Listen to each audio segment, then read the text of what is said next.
सोबोदेरो city reporter इख्तियार Hussain Memon AC सोबोदेरो Adeel Ahmad सुहोल आहे। सोबोदेरो वासियुनि जा वीचार मेन रोड ते बीठल गंदो पानी गुज़रंदड़ माण्हू सख़्त परेशान कॉलोनी वासियुनि जो एहतजाज।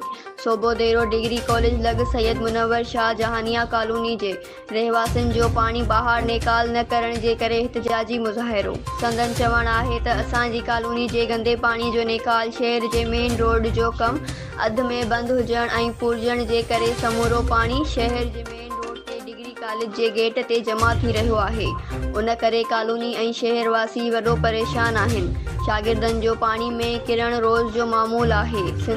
संदन वधीक चवणु हुयो त सोबोदेरो जे शहर जो मसइलो हल कयो वञे, ॿी सूरत में असां मसइलो हल न थियण ताईं बुख हड़ताल ते वेहंदासीं, छो त ही सिर्फ़ कॉलोनी जो मसइलो न पर पूरे शहर जो मसइलो आहे। कुझु सालनि खां हलंदड़ पब्लिक हेल्थ खाते ते करोड़े रुपयनि जो कमु अधु में रहियल आहे, जंहिं करे शहरी सख़्त परेशान आहिनि। Sindh express news.